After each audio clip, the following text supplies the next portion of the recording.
Bonjour. Je viens m'asseoir ici parce que je veux ressentir. Parce que tous ces concepts-là, je les ai écoutés sur les capsules que tu as faites, sur d'autres qui en ont fait. Puis ça fait un bout de temps que je suis. Mais c'est comme je le sais, je le comprends, mais je le ressens pas, je le saisis pas. Je vais parler de ma relation de couple. Où avant, quand j'étais seule, je me disais, je suis bien, je vois la vie, elle est belle, je vois tout ce qui est beau.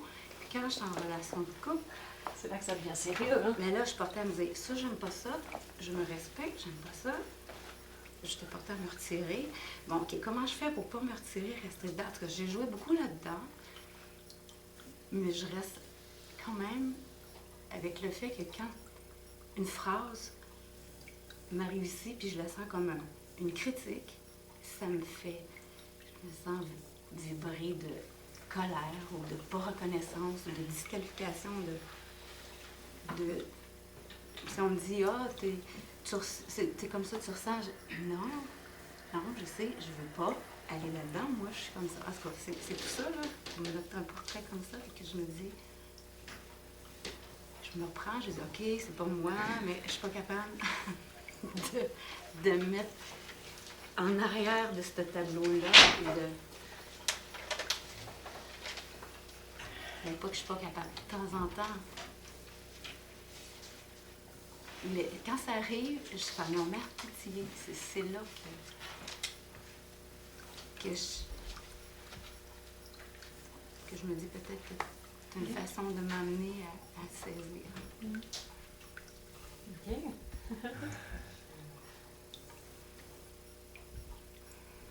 En fait, comme je disais tout à l'heure, le monde extérieur n'est que le reflet de ce qui se passe en moi.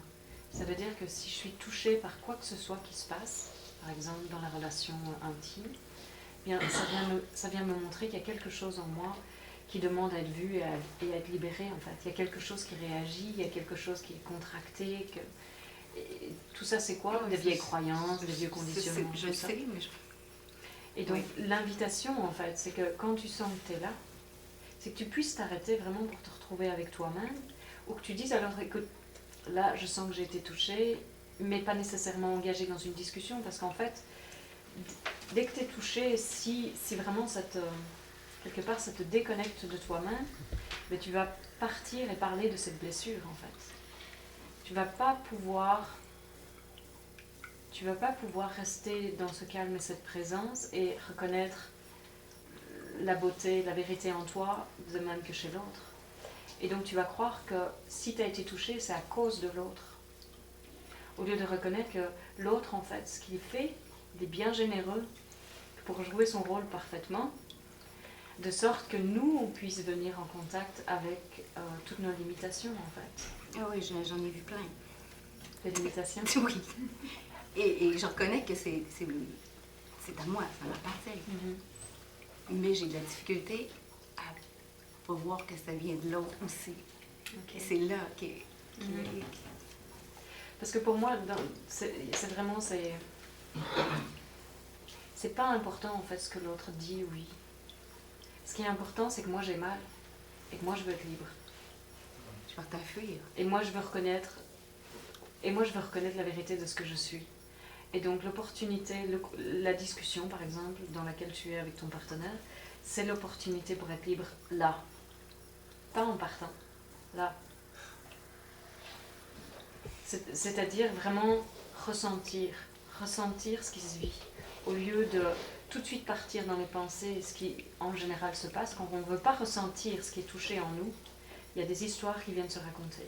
Il y a toutes des pensées qui viennent et qui racontent une histoire à propos de ce qui est en train de se passer, tout simplement parce qu'on ne veut pas ressentir ce qu'on ressent. On a peur de ressentir ce qu'on sent. Et dès qu'on a peur de ressentir ce qu'on sent, on va se raconter une histoire à propos de ce qui se passe, qui n'est jamais la vérité.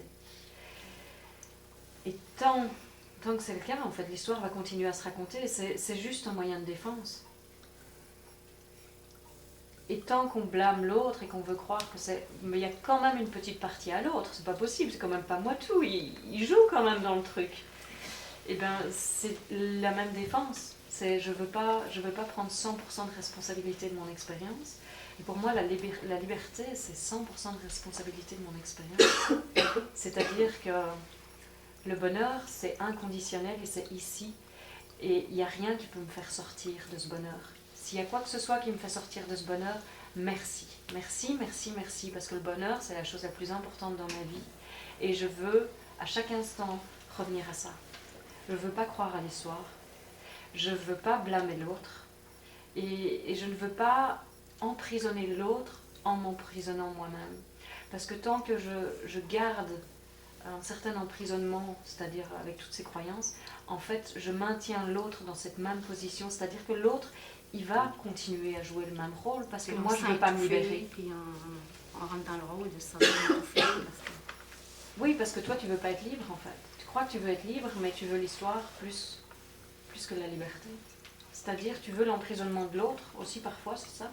L'emprisonnement de l'autre, c'est l'autre qui est coupable. Tant qu'on veut avoir raison à propos que l'autre est coupable et qu'il a fait quelque chose qu'il n'aurait pas dû faire, on va se sentir emprisonné parce qu'on l'emprisonne dans un rôle, en fait. On l'empêche d'être l'être illimité, parfait, merveilleux qu'il est, en lui donnant la responsabilité de notre mal-être.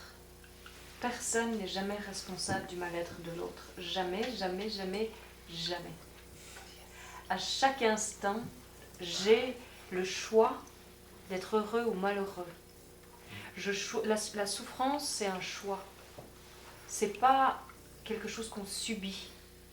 On a le pouvoir et on a le choix à chaque instant de ne pas croire aux pensées et à l'histoire, de s'arrêter et de se reconnaître dans cette liberté qu'on est déjà, dans cette illimité qu'on est, dans cet amour inconditionnel qu'on est. Tant qu'on veut l'amour de l'autre, tant qu'on croit que l'autre a quelque chose à nous donner qu'on n'a pas déjà, en fait, on ne va jamais pouvoir être authentique avec soi-même, ni avec l'autre, parce qu'on va avoir peur de perdre quelque chose. Et donc, il va constamment y avoir un jeu d'espèce de manipulation. C'est soi qu'on manipule vraiment, parce qu'on n'est pas vraiment authentique avec soi-même, en fait. Mais moi, ce dont je vous parle, en fait, c'est la fin de la perte. La fin de l'idée qu'on ne peut jamais perdre quoi que ce soit, parce que comme vous vous reconnaissez dans la totalité que vous êtes, dans la plénitude que vous êtes, et que vous reconnaissez que l'autre n'a rien à vous donner que vous n'ayez déjà, eh bien, vous pouvez être pleinement authentique. Il n'y a rien, il n'y a aucun mouvement en vous que vous devez retenir. Et bien souvent, les conflits qui viennent dans quelque relation que ce soit, c'est que vous avez peur de perdre, et du coup, on imagine qu'on doit se retenir de vivre certaines choses qui nous habitent. Et on se coupe du mouvement naturel de la vie.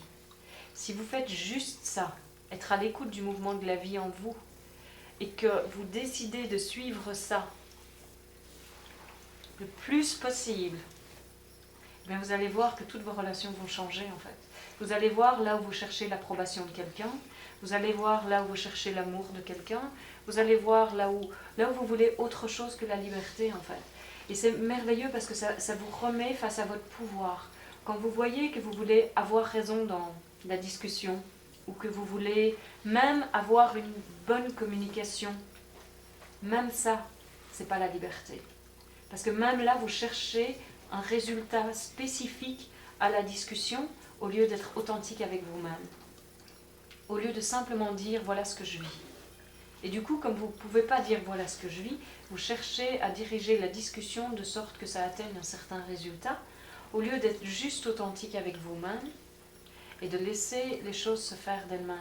En fait, ce qu'on veut, c'est en général contrôler en permanence l'expérience, toutes les expériences, pour qu'elles aillent dans une certaine direction. Pourquoi on fait ça? Parce qu'on croit que notre bonheur, c'est une destination spécifique, qu'on connaît évidemment, c'est-à-dire une expérience spécifique qu'on connaît. Non, le bonheur, c'est ce qu'on est. C'est là où ça ne bouge pas. De ce bonheur, tout change.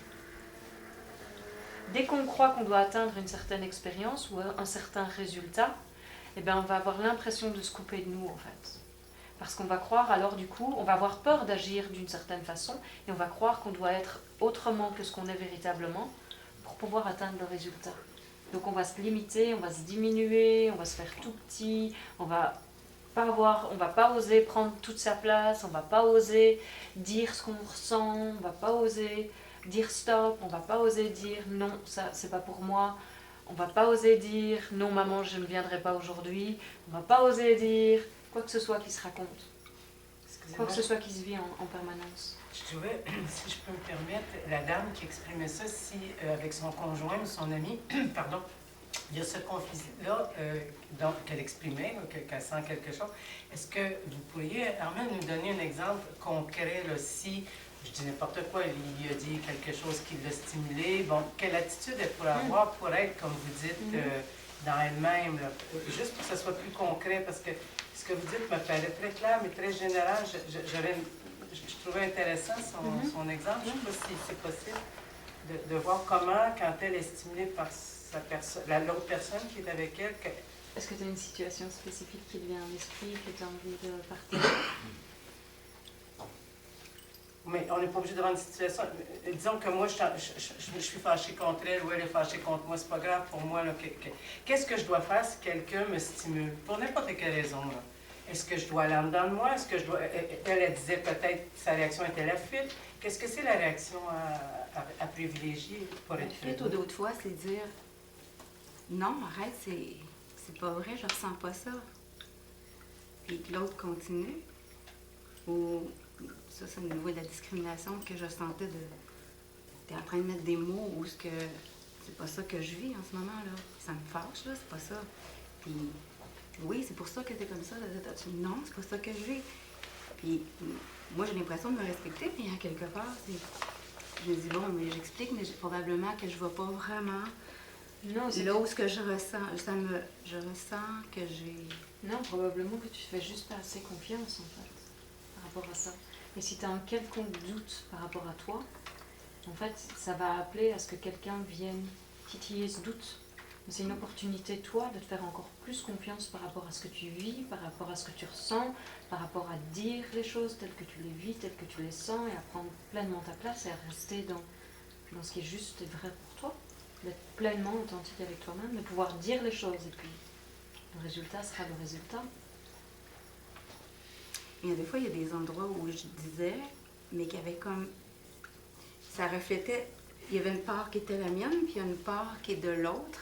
Puis là, ça va sortir la culpabilité de l'autre. Puis là, finalement, vu que la personne ne veut pas avoir la culpabilité, elle me revenait à moi. Je fais « Oh, ça ne m'appartient pas. » Et là, il y a tout le conflit. Non. Puis les deux, il ne veut pas avoir sa culpabilité. Moi, je ne veux pas avoir ta culpabilité, mais il y a un conflit à cet endroit-là. Puis je ne sais pas si c'est clair. C'est pas un exemple très clair, mais c'est la base de...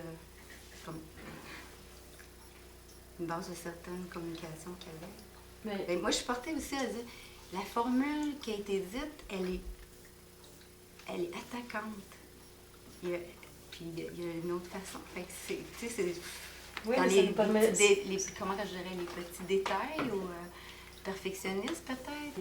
Ça nous permet de voir des choses bien plus profondes. Moi, je ne parle pas du tout de communication non violente. Évidemment, plus on peut parler en fonction de ce qu'on ressent, c'est-à-dire en jeu, quelle est mon expérience, au lieu de dire à l'autre quelle est son expérience, mais quelle est la mienne.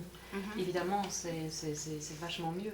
Mais quoi que ce soit qui vient dans ma direction, c'est toujours l'opportunité pour moi de voir, par exemple, quand tu disais je trouve que la formule est attaquante, ben, tant qu'il y a impression d'attaque, il doit y avoir impression de non-respect ou de victime ou quoi que ce soit. Pour moi, c'est une opportunité de voir ça. Parce que pour moi, c'est impossible d'être victime de quoi que ce soit, en fait. La victime, c'est une croyance dans l'esprit où tu imagines que c'est ce qui se vit dans l'esprit, dans les pensées, en fait. Il y a une comment ça s'appelle ? Une action qui se passe, c'est un partage. Ma réaction à ça, ça va être ma souffrance, en fait. Et c'est ça qu'on a le choix à chaque instant, c'est-à-dire que si je me crois victime de l'autre et que je vis quelque chose que je ne veux pas, eh bien, du coup, il va y avoir réaction de défense. Dès qu'il y a réaction de défense, il y a attaque, en fait. Parce que de nouveau, c'est pas séparé. Dès que je pense que je dois me protéger ou me défendre de quoi que ce soit, je suis déjà en mode attaque par rapport à l'autre. Et du coup, il va y avoir l'impression d'être attaqué. Et en général, tout ça, ça se passe parce qu'on ne se respecte pas soi-même. on ne s'écoute pas soi-même. C'est pas l'autre. L'autre, en fait, il vient quelque part par son comportement qui peut parfois être intense, violent dans les mots, parfois même dans les gestes, malheureusement, ça arrive. Vient quoi faire? Nous ramener à nous et au fait qu'on ne s'écoute pas. Pas lui. Lui, il dealera avec lui-même. L'autre, c'est pas notre problème, en fait. C'est nous-mêmes. Quand on a un véritable désir d'être heureux, c'est ça la chose la plus importante dans notre vie. Et on met tout en place pour que chaque moment, eh bien, soit cette possibilité de voir que le bonheur est disponible, quelle que soit la situation. Et donc moi je trouve que toutes ces situations en fait, de conflits intimes, dans les relations intimes par exemple, ou autres, parce que c'est les mêmes, avec notre boss par exemple, ça vient chercher l'autorité, c'est pareil, eh bien c'est vraiment l'opportunité de voir qu'est-ce que je veux le plus dans ma vie. Et en fonction de ce que vous voulez le plus, en fait, c'est là que va aller votre attention, et du coup c'est ça qui va être votre expérience, parce que il n'y a aucune expérience qui vient dans notre vie sans qu'on l'ait voulu à un niveau ou à un autre. Et c'est là que la victime s'arrête. Quand on se rend compte que tout ce qui se passe dans notre vie, c'est quelque chose qu'on a voulu, même inconsciemment, eh bien c'est l'opportunité de voir de nouveau toutes nos croyances par rapport à nous-mêmes et de nous libérer de tout ça, en fait, et de nous reconnaître dans cette invulnérabilité, dans cette pureté, dans cette innocence que nous sommes. Dès qu'il y a un coupable, je suis coupable. C'est impossible que je vois qui que ce soit coupable de quoi que ce soit et que moi je sois innocent. C'est ce qu'on croit pourtant. Ce n'est pas le cas. De nouveau, je ne veux pas vivre, je veux pas faire face à cette culpabilité inconsciente qu'on vit tous à un niveau ou à un autre. Et du coup, je vois la culpabilité chez l'autre. C'est l'autre qui a un problème, mais ce n'est jamais le cas. Si je vois un problème, eh bien le problème est chez moi. C'est que je crois déjà que je suis quelque chose que je ne suis pas. Je crois que l'autre est cette petite personne limitée avec un problème. Quand on voit que le seul but, pour moi, le seul but de la vie, c'est nous reconnaître dans la vérité de ce que nous sommes. C'est nous reconnaître dans cet amour inconditionnel. Si on croit que la vie a un quelconque autre but, que ce soit réussir sa carrière, réussir une famille, réussir financièrement, être prospère, avoir de bonnes relations, avoir le mari le plus idéal qui soit, avoir des enfants qui sont absolument fabuleux. Si on croit que la vie c'est ça, on va se mettre une pression énorme, et on va en mettre une énorme sur les autres aussi, parce qu'ils ont intérêt à répondre à toutes nos attentes, sinon, wow, watch out. Ça va être quelque chose. Quand vous vous rendez compte que le seul but de la vie, c'est de nous reconnaître dans cet amour inconditionnel et de partager ça avec tout le monde, de reconnaître ça partout, waouh, ça change tout, hein. Absolument tout. Parce que c'est la fin de toute cette dualité en fait. C'est là que tu peux vraiment voir ce que tu veux. Ça peut être la résolution du conflit, ça peut être une bonne communication, ça peut être une chouette relation, ça peut être que ton partenaire ne réagisse plus d'une certaine façon. Tout ça, ça t'empêche d'être heureuse dans l'instant.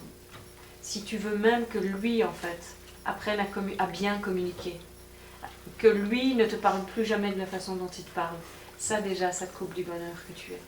Et c'est pour ça que je dis, l'autre, c'est pas important en fait. On s'en fiche même de ce qui se passe en lui. Tant que tu es préoccupé par ça, c'est ton affaire, c'est pas la mienne, mais tu es encore chez l'autre et tu n'es pas ici. Il n'y a personne qui vit ici. Tu vis la vie de l'autre en fait. Et en fait, tu es en train de faire la même chose que ce que lui te fait. C'est-à-dire, il te dit, tu te ressens comme ça, tu vis ça, et tu dis, wow, wow. Là, non, c'est tes affaires. Enfin, c'est même pas important en fait. Et donc, si toi, le plus possible, tu peux être dans la présence en fait, simplement être ici. Et l'écouter et déballer même tous ces bazars, même si ça parle de toi, et sentir à l'intérieur, oui, ok, merci, je vais prendre, et peut-être même partager, waouh, je sens que ce que tu partages, en fait, il y a vraiment quelque chose qui résonne ici, et j'ai pas envie de continuer à vivre ça, et j'ai pas envie de continuer à réagir comme ça, j'ai pas envie, j'ai plus envie de ça dans ma vie, en fait, mais c'est merveilleux. Puis, Et puis tu peux sentir, ben non, là ça résonne pas, non, là ça résonne pas, mais tu n'as même pas besoin de le dire en fait. C'est de toi à toi que ça se dévie.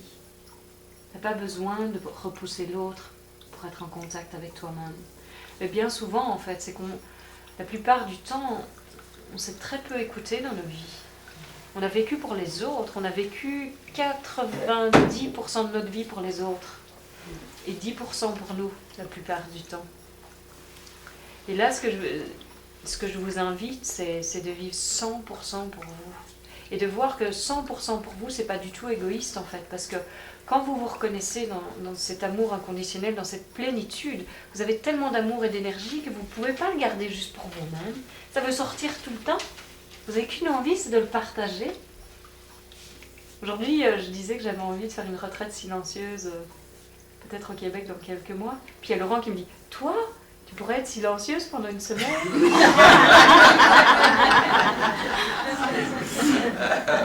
Bonne question. Oui. Heureusement, il y aura des sessions questions-réponses, je vais pouvoir parler.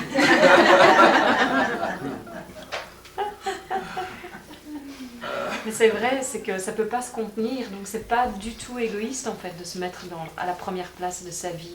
C'est, je dirais, c'est la plus altruiste position qui soit.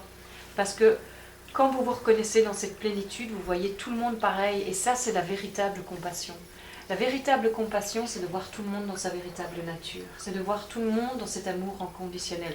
C'est de voir que l'autre n'a pas besoin de moi pour s'en sortir. Ça ne veut pas dire que je ne vais pas faire quelque chose.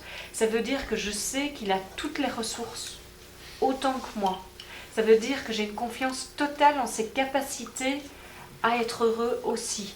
Du coup, je ne dois pas faire les choses pour rendre qui que ce soit heureux, parce que je reconnais que personne ne peut jamais me rendre heureux non plus. Et c'est là qu'on se rend compte vraiment. Et dans un couple ou dans une famille, ou quelque situation que ce soit, mais évidemment dans le couple, c'est du quotidien, donc ça peut être encore plus intense, puis c'est du très intime, mais c'est dans toutes les situations.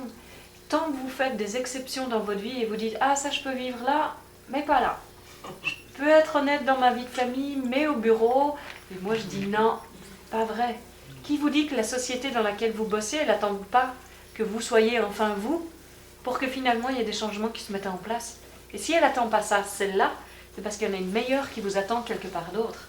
Et donc si vous pouvez vivre sans même avoir peur de perdre votre boulot parce que vous avez envie d'être vous-même et vous pensez qu'être vous-même et être heureux, c'est la chose la plus importante qui soit, et que vous n'avez plus envie d'avoir peur de perdre votre boulot parce que vous êtes vous-même, eh bien vous allez voir qu'il y a un nouveau monde qui va s'ouvrir à vous, en fait. Un monde où la perte, c'est fini. Et vous allez voir comment c'est fluide, la vie. Comment la vie, en fait, elle vous soutient en permanence dans le mouvement que vous voulez vivre. C'est-à-dire, vous voulez la petitesse, la peur et la limitation, la vie va vous soutenir à 100% là-dedans.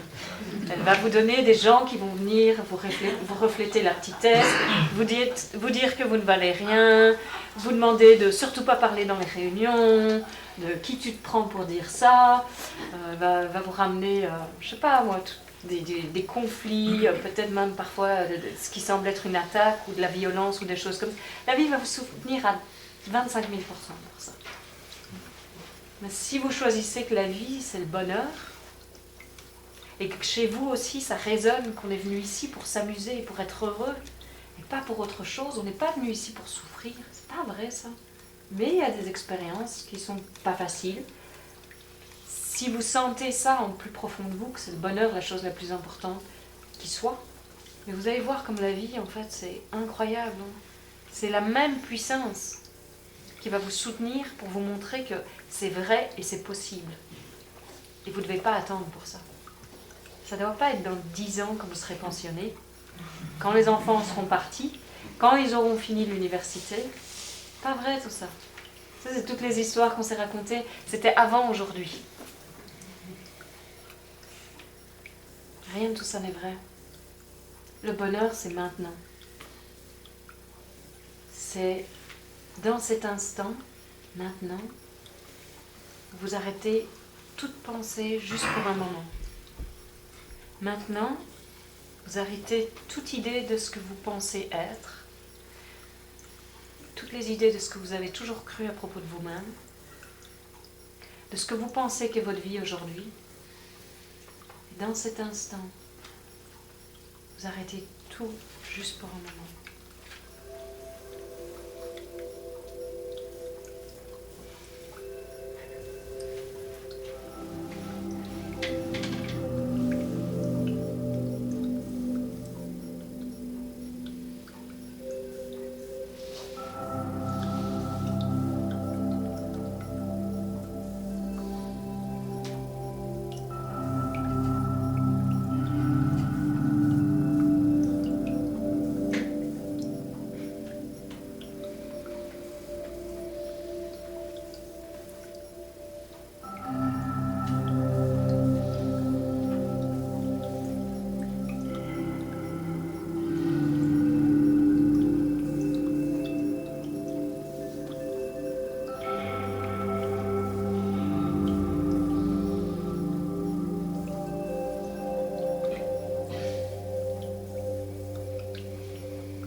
Quand vous voulez ça plus que toute autre chose, vous allez voir que, quelles que soient les situations, c'est à ça que vous allez revenir encore et encore et encore et encore. Et de cet espace, quelle que soit la conversation, la situation, l'expérience dans laquelle vous êtes dans l'instant, tout peut changer en fait. Vous pouvez voir que c'est en train de partir dans la direction que vous n'avez pas du tout envie que ça aille. Et vous faites que, wait a minute here. Attends un instant là. On est reparti sur la même pente raide. C'est vraiment pas là que je veux aller. Et vous revenez juste en vous. Vous pouvez même dire, attends, donne-moi juste une minute. Ou vous le faites juste en vous, avec les yeux ouverts ou pas. Juste vous vous rendez compte que c'est pas ça que vous voulez. Dès que vous vous rendez compte que c'est pas ça que vous voulez, vous pouvez à nouveau choisir ce que vous voulez véritablement. Le bonheur, la paix, la liberté. Et vous allez être étonné comment l'autre juste en face de vous change. Et que peut-être, juste peut-être, vous allez rencontrer les gens autour de vous comme vous ne les avez jamais vus. Et vous allez vous rendre compte que vous n'avez jamais rencontré personne réellement jusqu'à ce moment-là. Parce que on ne rencontre jamais quelqu'un comme si c'était une feuille blanche. On rencontre les gens avec nos croyances par rapport à nous-mêmes et du coup par rapport à eux. On rencontre les autres avec toutes les pensées qui se racontent par rapport à la situation, par rapport à ce qu'ils sont, par rapport à quels vêtements ils portent, quelle voiture ils conduisent, quel boulot ils ont, bla bla bla. Ça, c'est pas rencontrer, ça. Ça, c'est des costumes. C'est des costumes qu'on porte, c'est pas qui on est. Ce qu'on est,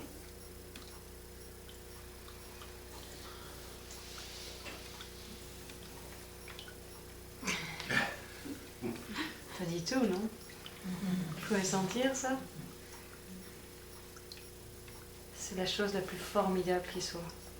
Il n'y en a pas un sur cette terre qui exclut de ça.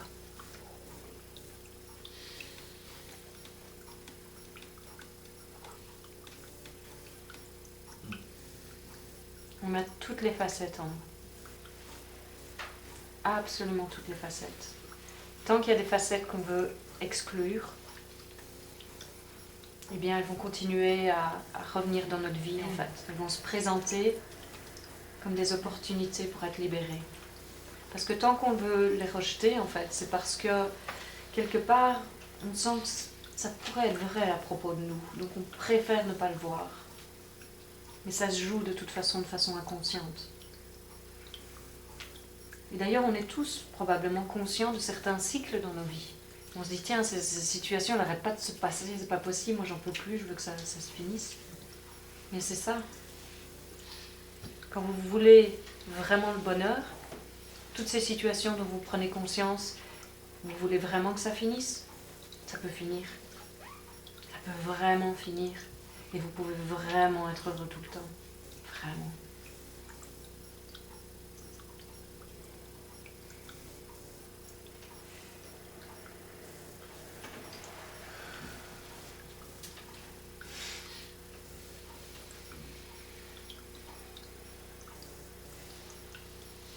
Quand vous vous rendez compte que le bonheur n'est pas dans l'expérience, quelle qu'elle soit, elle est dans la reconnaissance de l'être que nous sommes, notre véritable nature, dans ce silence, cette présence. Vous ne verrez plus jamais le monde de la même façon.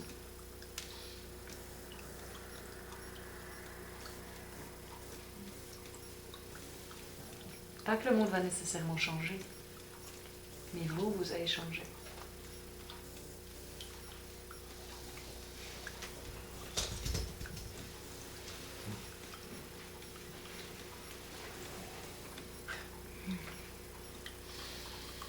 Tu veux plus concret? C'est bon. Non, c'est bon, je vais laisser la place à quelqu'un d'autre. Tu sens que c'est complet pour toi? J'ai plus saisi, oui. Il y a encore quelque chose qui reste? Moi, je ne repartirai pas chez moi s'il y a quelque chose qui reste qui n'est pas là. Ça, c'est juste moi, ça. C'est ça de le mettre en pratique.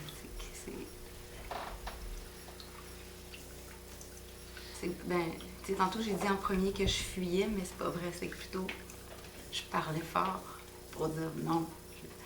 Là, je me dis, ça vient vraiment fort. Là, je me dis que quand ça arrive, c'est vraiment de m'arrêter puis de pas embarquer tout de suite là puis de voir, de reculer tout de suite pour voir en arrière. Oui, ou même de dire, écoute là ce que tu viens de me dire, ça me touche super fort en fait, j'ai besoin d'un moment pour moi, je me sens super fort touchée. Pourquoi est-ce qu'on ne pourrait pas dire ce qu'on vit et ce qu'on ressent? C'est ça que tu vis dans l'instant. Pourquoi est-ce qu'on ne pourrait pas dire à l'autre?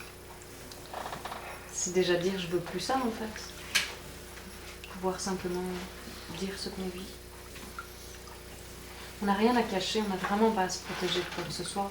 Parce que c'est dans notre vulnérabilité la plus profonde en fait qu'on reconnaît notre invulnérabilité. Quelles que soient les circonstances, il y a toujours un espace en nous qui est intouché. C'est ce silence. Et c'est toujours accessible. Mais si ce qui est à l'avant-plan c'est « Oh purée, ça fait mal, c'est horrible », ben c'est ça qui est là. C'est ça qui est déposé, ce silence est juste là. Et rien que le fait de pouvoir le dire et ne rien attendre de l'autre, parce que l'autre n'a pas à régler un problème, c'est juste un partage où tu peux voir que ce sont juste des pensées, en fait, c'est juste des vieux conditionnements qui demandent à être vus et libérés. Eh bien, pouf, ça change, ça saute. Et hop, la situation peut déjà complètement se renverser, en fait, rien que dans ce partage. Parce que peut-être que ce qui s'est passé, c'était juste pour ça. Bien souvent, on est trop fiers que pour dire ce qu'on ressent aussi. Parfois, c'est vraiment ça. Je ne veux surtout pas dire que j'ai été touchée. Je ne veux surtout pas dire ce que je ressens parce qu'on ne sait jamais. On croit que la vulnérabilité, on croit qu'ouvrir son cœur, c'est être vulnérable et c'est être faible. Oui, exactement. Alors que c'est la plus grande force de vivre le cœur ouvert. Pourquoi? Parce que c'est plein de douceur envers soi-même. Et la force et la douceur, c'est pas le bulldozer contre la porte. Pourtant, c'est ce qu'on croyait parce que c'est ce qu'on avait appris, c'est qu'il faut être fort. Mais non, vous pouvez vraiment être touché pleinement.